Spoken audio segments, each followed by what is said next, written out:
Você acha que tudo que sente vem de você?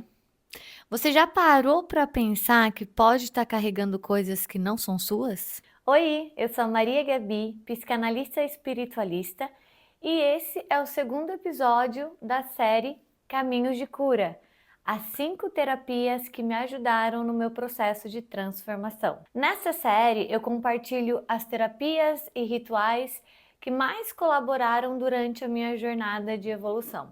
E no episódio de hoje eu quero te contar como o Reiki me ajudou a me reenergizar, me limpar do invisível e entender o quanto nosso campo energético carrega o que a mente nem sempre percebe. Para quem nunca ouviu falar, o Reiki é uma terapia integrativa japonesa que canaliza a energia vital universal pelas mãos. A palavra vem da junção Rei, energia universal, e Ki, energia vital. Uma técnica que canaliza a energia pelas mãos para equilibrar o corpo, as emoções e o campo sutil, promovendo cura e bem-estar. Essa energia atua equilibrando chakras. Quem nunca ouviu aquela frase, não desequilibre os meus chakras? É daí que o Reiki tem ali a sua atuação. Ele ajuda a equilibrar esses chakras, dissolvendo bloqueios e trazendo mais harmonia para o corpo, a mente e a alma. Hoje, o Reiki é reconhecido pela Organização Mundial da Saúde como uma prática integrativa complementar. Ele é usado em hospitais renomados como Sírio-Libanês, Albert Einstein e também em centros de cuidados paliativos nos Estados Unidos. Não para substituir tratamento, mas como um apoio complementar ao bem-estar emocional e físico. Essa técnica trabalha o nosso campo energético. Não é sobre tocar o corpo, é sobre tocar o que nos move, a nossa energia vital. Os chakras, ou centros de energia, são pontos do corpo sutil onde flui essa energia vital. A palavra chakra vem do sânscrito e significa literalmente disco ou roda, pois são visualizados como vórtices giratórios de energia. E nós temos 7 chakras que estão alocados em nosso corpo básico: o umbilical, ou também chamado de sacro, plexo solar, cardíaco, laríngeo, frontal e coronário. Cada chakra tem uma função e um resultado, se ele está equilibrado ou desequilibrado. Então vamos lá. Pensando no nosso chakra básico. A função dele é sobrevivência, segurança, estabilidade, conexão com o corpo, terreno, material, o aqui, o agora. Então, quando esse chakra está desequilibrado, pode surgir um medo excessivo, uma insegurança, uma sensação de estar desconectado com o todo, ou até instabilidade financeira e emocional. O chakra umbilical, a função dele é criatividade, prazer, emoções, sexualidade, relacionamentos.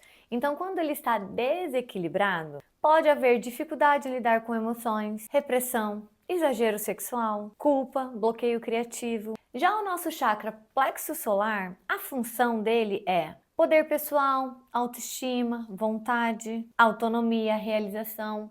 Então, quando ele está desequilibrado, pode ter baixa autoestima, raiva contida, sensação de impotência ou, ao contrário, excesso de controle, arrogância. Já o chakra cardíaco, como se pode esperar, é o chakra do amor, da compaixão, da empatia, dos relacionamentos saudáveis. Então, quando ele está desequilibrado, pode ter dificuldade de se abrir emocionalmente, mágoas, frieza, dependência efetiva. Já o nosso saco laríngeo, a função é a comunicação, a expressão, a verdade. Então, quando ele está desequilibrado, pode ter medo de falar, uma garganta travada, dificuldade de expressar sentimentos ou a fala excessiva e agressiva. Já o nosso chakra frontal, que também é conhecido como chakra do terceiro olho, a função dele é intuição, visão, clareza mental, sabedoria. E quando ele está desequilibrado, pode ter confusão mental, a descrença na intuição, a dificuldade de foco, o excesso de racionalização. E, por último, o chakra coronário, que tem como função a conexão espiritual, o propósito de vida, a consciência superior. Então, quando ele está desequilibrado, você pode ter a sensação de vazio, a desconexão espiritual, aquele ceticismo extremo, sabe? Gabi, então quer dizer que se eu tô com qualquer um desses problemas, o problema é do chakra desequilibrado? Não estou dizendo isso, mas pode ser também.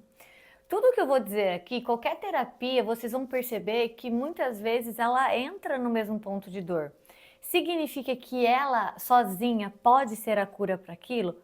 Pode ou não. A gente tem que passar por um processo para entender se de fato é algo mental, se de fato é algo energético, se de fato é algo espiritual. Entender em qual dos campos eu tenho que trabalhar. E é como se um fosse complementando o outro, né? Então, na psicanálise, a gente traz para o mental, né? A gente traz essa racionalização. Aqui a gente está falando de um lugar mais sutil, energético, algo que a gente não pode tocar, mas que pode sim ter influência sobre a nossa vida. Bom, e como é que o Reiki chegou até mim? Foi através de um centro espírita, um dos primeiros que eu fui aqui para Floripa. Lá eles me disseram que eu deveria fazer um Reiki, porque eu estava com alguns chakras desequilibrados. E eu não sabia o que era Reiki, nunca tinha tido contato antes, mas eu sempre fui muito obediente aos sinais que a vida ia me dando. Então eu fui. E lá me indicaram uma senhorinha que só de olhar já cura. Sabe aquela senhorinha cheia de sabedoria? Eu ainda faço Reiki, mas no começo foi com mais intensidade. Hoje eu faço uma vez por mês, para estar sempre com os chakras equilibrados. Então, sem saber exatamente o que era, eu fui aberta para o que estava por vir. E eu senti e sinto muitas coisas. Às vezes é como um descanso profundo, eu desligo a chave e simplesmente dou uma fugida daqui, realmente descanso. Outras vezes eu tenho visões, eu tenho sensações no corpo, às vezes arrepio, às vezes calor, às vezes um choro, né, que a gente nem sabe de onde vem, mas vem. Mas uma coisa sempre é certa, eu sempre saio de lá mais leve, com a sensação que de fato alguma coisa voltou para o lugar. Às vezes, principalmente pessoas que têm uma sensibilidade maior, acabam sendo esponjinhas dos lugares onde vai. Então acaba puxando para si energias que não são suas e às vezes são energias mais pesadas. Então isso pode impactar nosso campo sutil, nosso campo energético. Então o Reiki é como se fosse essa limpeza nesse campo. E se você buscar por aí pessoas que já fizeram ou passaram ali pelo Reiki, você vai ver que tem muitas sensações. Tem pessoas que falam dessa leveza emocional, tem pessoas que falam que começam a dormir muito melhor, né? Tem um sono de fato reparador. Pessoas que falam desse choro espontâneo, dessas sensações no corpo. Tem pessoas que trazem, que começam a ter mais intuição, mensagens internas, uma presença, né, espiritual amorosa. E a sensação de voltar para o eixo emocionalmente. Se você já fez Reiki e puder deixar aqui no comentário o que você sentiu, como foi para você, seria muito legal para que as outras pessoas também pudessem ter a sua percepção. O Reiki atua como um alinhador desse campo sutil. E essa senhorinha sempre me ajudou muito, ela sempre me ajudava a identificar onde é que estava o desequilíbrio. E na maioria das vezes era no meu chakra básico, né, que é o terreno, né, que até o elemento é terra. Eu sempre ficava muito no mental e no espiritual e pouco no terreno, né? Então ela sempre trazia depois do Reiki algumas dicas, algumas orientações para que eu pudesse aterrar, para que eu pudesse de fato ficar aqui, para que de fato esses chakras se alinhassem. O Reiki me ensinou a ancorar, a estar presente, a limpar o que me atravessava. Ele não traz respostas claras, mas ele ajusta, ele alinha, ele afina o instrumento. Sabe quando você sente que está pesado, mas não sabe por quê? Às vezes não é você, como eu disse, às vezes é algo que você absorveu. Para mim, o Reiki conversa diretamente com a alma. Ele atua nesse campo, né, energético que às vezes a gente ignora, mas a gente sente quando algo está fora do lugar, quando as coisas estão desorganizadas. É mais um pedaço do quebra-cabeça. O Reiki cuida dessa frequência energética, daquilo que a gente sente. Durante uma sessão de Reiki, o sistema nervoso ele entra num estado profundo de relaxamento, similar à meditação ou sono profundo, né? E isso permite que o corpo regenere e a mente desacelere. Em uma sociedade acelerada e hiperconectada, isso é quase um remédio. E às vezes é exatamente o que você precisa, descansar a alma. Se você sente que está carregando um peso e não sabe de onde vem, talvez esse caminho te ajude. E esse foi mais um episódio de Caminhos de Cura. No próximo episódio eu vou falar de constelação familiar, uma vivência que me ajudou a enxergar a minha história com outros olhos. Se esse vídeo te tocou, toda semana eu trago reflexões profundas que tocam a mente, o corpo e a alma. Até o próximo episódio.